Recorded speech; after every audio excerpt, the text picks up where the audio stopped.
Hello friends, welcome into the Cowboys Report. I am your host Tom Downey, here to take a look at the NFC East as a whole, and of course we're going to start things off with the Dallas Cowboys. Here's your big update around Sean Lee. Is he going to play in 2019?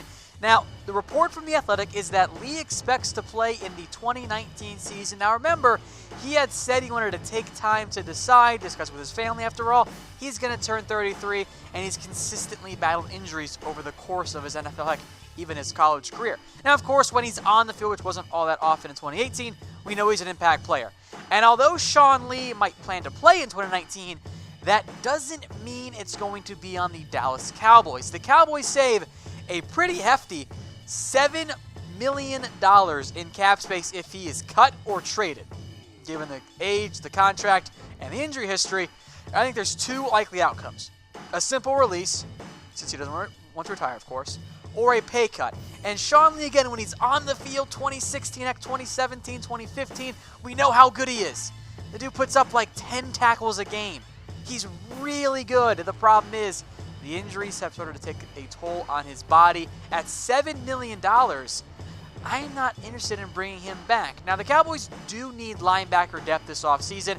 Not spending big money, not an early round pick, but Jalen Smith and Leighton Vander Esch, those are your two linchpins, your focal points at the linebacker spot. If you lose Damian Wilson, whatever, maybe you can draft a new Sam linebacker. Either way, you're looking for maybe 25 snaps per game.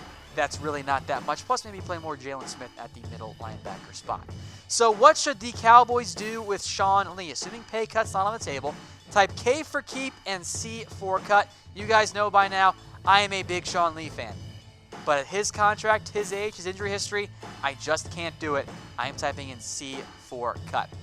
All right, to take you through the rest of the NFC East, I'm going to pass it off to my main man, Thomas Mott. Thanks, Tom. Let's jump right into our NFC East rumors here, starting with the Philadelphia Eagles and their wide receiver, Golden Tate. There's a rumor floating around, and it's actually looking like the Eagles are not likely to resign their wide receiver, Golden Tate. Now, listen, he's set to be a free agent this year. Remember, Philadelphia traded for him last year for a third-round draft pick to try and bolster up that receiving core as they made their push towards the playoffs.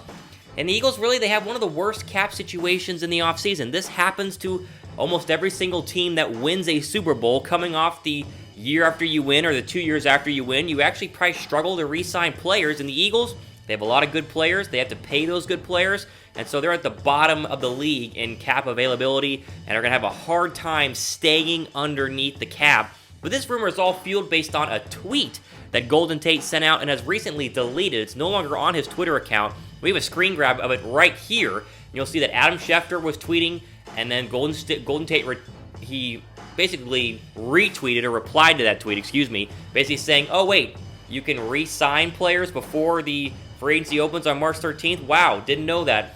So basically, it's kind of easy to read into this and see it's a cryptic tweet. He's saying, wow, Eagles have not even attempted to re-sign me. There's a lot of other big NFL name writers really saying that the Eagles, they're not going to re-sign him. So Golden Tate is going to go to the open market and probably be the best receiver in free agency. I mean, the free agent market is very, very thin in general, so Golden Tate is probably going to be the best. But the issue is, you look at his stats this past year.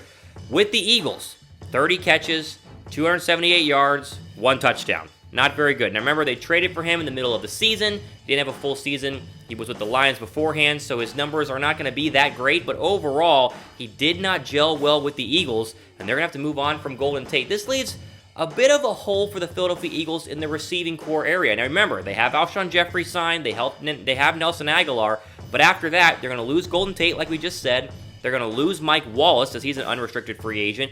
They're going to get back Mac Hollins, but after that, the Eagles are going to need to add another wide receiver.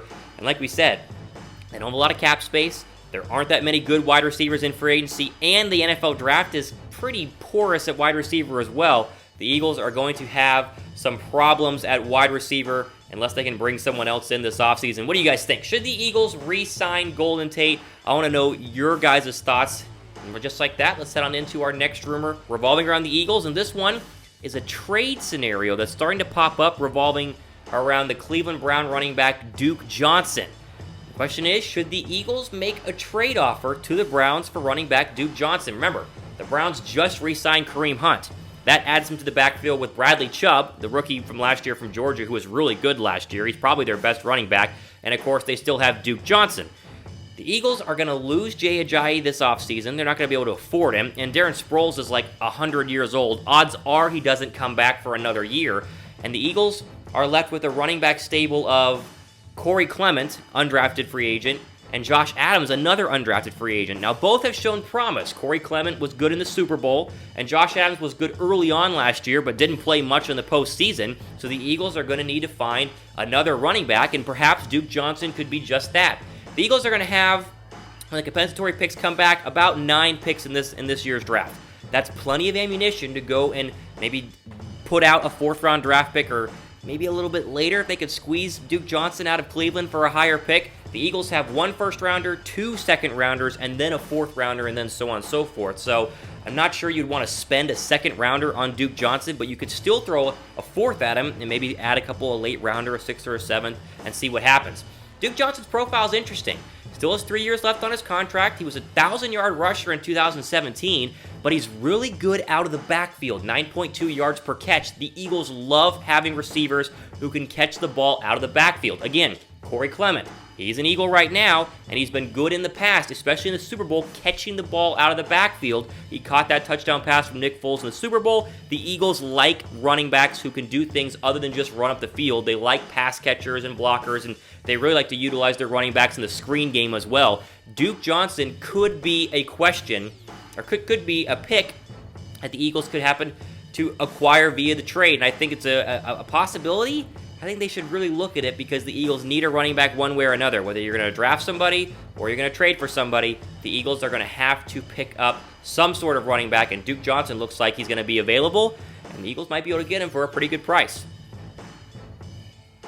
All right, Cowboys fans, let's ask the question for you guys. Duke Johnson, do you think the Cowboys should trade for him? Type Y for yes or N for no. And, of course, Tom, you guys love him on this channel. He has a video right here. We'll have the link in the description and the link here for you to click on to go watch the Dallas Cowboys Report, where he gave his thoughts on if the Cowboys should trade for Duke Johnson. So, again, Cowboys fans, if you think the Cowboys might want to add Duke Johnson to that already very good running back field led by Ezekiel Elliott, type Y down below for yes or N down below for no. Let's move right along here now to the Washington Redskins and their rumors, and this one revolves around Antonio Brown. And I know what you're saying. If you're a chat sports fan, or really even an NFL fan in general, it feels like every single team is rumored to have a play in Antonio Brown. Well, the Redskins are one of those teams because it actually makes sense. I think the Redskins, and the rumor is, they're starting to target Antonio Brown because, of course, we all know, just a couple days ago, Antonio Brown officially announced that he has asked for a trade from the Pittsburgh Steelers, so he's going to leave. The Pittsburgh Steelers are going to trade him. It's a matter of when and a matter of to what team. And we already talked about in multiple past videos that the price for Antonio Brown could be anywhere between a 4th and 6th round pick. I know a lot of people in the comment section don't believe that, but that's what people are saying the price is going to be. No one is going to spend a 1st rounder on Antonio Brown. I'm going to say that right now. I don't think there's any team out there that's willing to give up a 1st round draft pick for what is an aging wide receiver, a wide receiver with some domestic abuse problems coming up this past offseason, and a wide receiver who's been a diva and has really been kind of a burden to carry for the Pittsburgh Steelers. He's not going to be that high of a price of a 1st round draft pick. And so, of course, the Redskins might be able to be in play here because they need someone to take the top off of their defense. Albert Breer from the Monday Morning Quarterback, he mentioned, and when his trade destinations for the Browns as the Redskins being a legit possibility. We can look at the stats. We know how good Antonio Brown is. 74 touchdowns in his career, 837 catches, 11,207 yards. He's great. We know how good he is. And I know many of you are saying there's no way we could trade a 1st round draft pick to get him on the Washington Redskins, but I'm telling you guys, he's not going to cost a 1st rounder. He's going to cost anywhere between, in my opinion, as high as a 3rd, maybe a 2nd, all the way back to a 6th. This is a real possibility for the Washington Redskins. Listen, they need a playmaker. They need someone to pair up with Darius Geis, who's going to come back and play running back. He'll be good for them, but they need someone to take the top off of the defense, and Antonio Brown has a lot of value. If you can get him, like we said, for that 3rd to 6th round draft pick, I think he could be a good option for Washington. What do you guys think? Do you want Antonio Brown on the Redskins? Should the Redskins trade for Antonio Brown? Type Y for yes or N for no. And that's going to move us right along into our next Washington Redskins rumors here on the NFC East rumors, and this one revolves around the quarterback situation. And there's a rumor floating around that the Redskins might not be interested in a quarterback at all this offseason. Which to me, I know you're probably thinking it too, a little bit shocking because, let's just review here, Alex Smith is probably not going to play. He probably won't play all of 2019. He might be able to come back late in the season, but experts are saying that he's not going to be ready for the 2019 season. So then, you're looking at the fact that Alex Smith is due over $31 million over the next 2 years. If you cut Alex Smith this year or next year, it's a $40 million cap hit. So Alex Smith's money, his contract, he's got to stay on the Redskins and basically do nothing. He's going to be dormant in 2019. And head coach Jay Gruden, he's high on Colt McCoy. So here's the whole scenario. The Washington Redskins would not do anything at the quarterback situation this offseason, except maybe sign a backup since Mark Sanchez is going to be a free agent. They could re-sign Mark Sanchez as well. But they would then make Colt McCoy the starter. Jay Gruden, as we said, he's been high on Colt McCoy. And so when you look at their depth chart, this is what it looks like. You're going to have Alex Smith. He's going to be on the team, but he's not going to play. Colt McCoy, he still has a couple years left on his contract, so he's going to stay. And then maybe you add another third quarterback, and you add him, bring back Mark Sanchez, or insert backup quarterback name here. But the scenario is that the Redskins would not acquire anyone this offseason in the hope that Alex Smith is still good to go in 2020. The problem for the Redskins is that they kind of handcuffed themselves when they gave Alex Smith that $95 million contract. When you give someone that much money, and then they get injured, there's just nothing you can do about it. Alex Smith broke his leg. He's not going to be able to play in 2019. And now they got to deal with the consequences of that because they're not able to cut him, like we said. And they probably are going to go with Colt McCoy to continue the 2019 season, which then means, is this a lost season for the Washington Redskins? Are they going to be able to do anything with Colt McCoy at quarterback? I don't know. Redskins fans, I want to know what you guys think. Should the Redskins stay put and not take anybody and keep the current quarterback situation that they have, or should they draft somebody? Let me know in the comments down below. Type S for stay put or D for draft somebody. I want to know your thoughts overall on the Redskins offense, Redskins fans. I know the quarterback situation is worrisome. What would you guys do?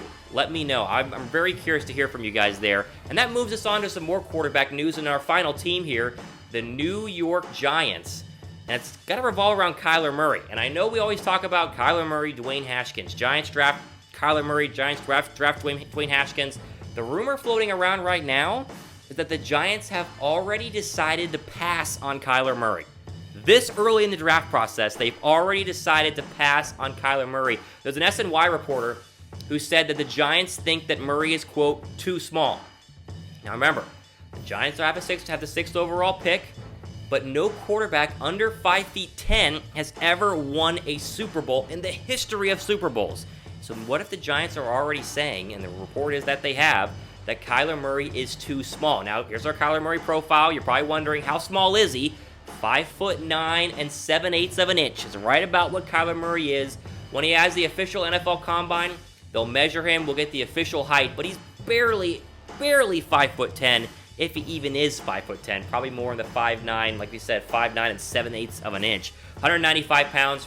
We know he won the Heisman Trophy winner. We know he won the Heisman Trophy. We know that he is declared officially for the NFL Draft, and he's told teams he's 100% going to play quarterback in the NFL. He's not going to go play baseball. So this is a very interesting thing that the Giants have to decide on, and what a lot of teams have to decide on too with Kyler Murray. Is his height worrisome?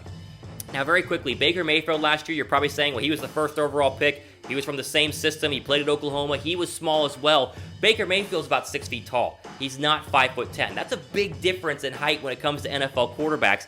And I've actually been by Baker Mayfield. When I worked for Baylor, I was on the sideline for 3 Baker Mayfield Baylor versus Oklahoma games. When you stand next to Baker Mayfield, he's a lot bigger and a lot thicker in person than he looks on television. Kyler Murray's not the case. It's not the same. He's shorter and he's thinner. So a guy like Baker Mayfield, yeah, the height's a problem, but he's also big enough to take hits. The concern for me here is Kyler Murray's weight and body size and his ability to absorb big hits running around in the backfield at the quarterback position. The Giants are obviously concerned about it too, and that would tell me that they're probably going to take Dwayne Haskins, because they've got to take a quarterback this year. You're sitting at number 6. you might as well go and get your quarterback for the future. So it's looking like the New York Giants are already going to pass on Kyler Murray, which would tell us, in theory, look at the crystal ball here, that Dwayne Haskins will be the Giants selection, whether it's at 6th or whether they have to move up to get him. That's to be determined. Do you guys think Kyler Murray's too small? I know Drew Brees was good. When we talk about Doug Flutie, we know Russell Wilson's great, but Kyler Murray's small. He's really small. Is he too small to be an NFL quarterback? Type Y for yes, N for no. I'm curious your guys' thoughts on this. I think he's going to be able to still play in the NFL, obviously, but it's a matter of how good can he be at that height. I want to hear from you guys. Let me know. Who knows? The NFL draft is always so exciting, and of course, there's always storylines, and Kyler Murray is probably the biggest one heading into the first round in late April when the NFL draft starts. Our final Giants rumor, our final rumor of the day, circling around Eli Manning, and there were some articles written about the best cuts teams could make in the offseason to save a bunch of money, and for the Giants, the article said that Eli Manning would be the best cut for the Giants this offseason. Listen, we know Eli Manning, he's old, just turned 38 years old. We've said it again and again and again. The Giants have the 6th overall draft pick, so they're going to draft a quarterback. We know that that's going to happen. And the Giants, here are the numbers, would save $17 million if they cut Eli Manning this offseason. Think about that. $17 million to get rid of Eli Manning, an aging quarterback, a quarterback who has not won anything really spectacular in years. I know the stats were good this past year. If you look at Eli Manning on paper, 66% completion percentage, 21 touchdowns, 4,299 yards. Not bad, right? Not bad for an NFL quarterback, but you got to remember, Eli was losing in a lot of games and had to throw his way to come back. When you're down big in NFL games, the passing yard numbers can tend to be inflated because you got to throw, you're not going to run the football, even though Saquon Barkley had a good year for the Giants. This is interesting. A lot of Giants fans are going to immediately go, what? No. Keep Eli, draft your quarterback, then bring your quarterback up underneath Eli. That way the quarterback gets some experience underneath the Super Bowl champion. Okay, that sounds great. But what have we seen recently in the NFL? Quarterbacks who are drafted in the top 10 do not sit a full year. Look at all the quarterbacks drafted this year in the top 15 picks, ending with Josh Rosen to the Cardinals. None of them sat the entire year. Now, some of them started the year on the bench. Baker Mayfield started the year on the bench. Josh Allen started the year on the bench. Even Josh Rosen started the year on the bench, but they all came and eventually played. So what you're telling me here is, if you want to keep Eli Manning for the entire season and for all of 2019, at some point, he's going to get benched. Unless the Giants are able to ball out and win a bunch of games and lead the NFC East, he'll get benched for Dwayne Haskins or Kyler Murray, depending on who they take, right? So then the question becomes, why even keep Eli Manning? Why not get rid of him? $17 million is saved, and then you're able to spend that in free agency and maybe go get some other skilled players defensively on the offensive line to help out the New York Giants, because Dwayne Haskins is going to play anyway. It's an interesting thought here. I'm not saying it's going to happen. I'm not saying the Giants are for sure going to get rid of Eli Manning, but I would think about it, and I might do it just based on the fact that no quarterback drafted in the top 10 is going to sit for a full year. At least I don't think that happens anymore in the NFL. Dwayne Haskins will play, so why not save some money and get rid of an aging guy who, was great in the past, but now we all know is not the same Eli Manning. I think Giants fans would maybe agree with me. Do you agree with me? Let me know. What should the Giants do with Eli Manning? Keep him? Cut him? You're not going to be able to trade him. You got to do one of the two. I want to hear your guys' thoughts on Eli Manning, the Giants, and all our NFC East topics today. That's it for us. For Thomas Mott, Chat Sports, all your NFC East rumors. Tune in next week. We'll have even more rumors for you on the NFC East front. Enjoy the rest of your day. Hey Cowboys fans, thanks for watching the Cowboys Report. If you haven't already, click right here to subscribe to our channel for all the best Cowboys coverage on the internet. That's news, rumors, highlights, mailbags, film studies, and a whole lot more. And I'm making your lives a little bit easier as well with the next Cowboys Report video right here.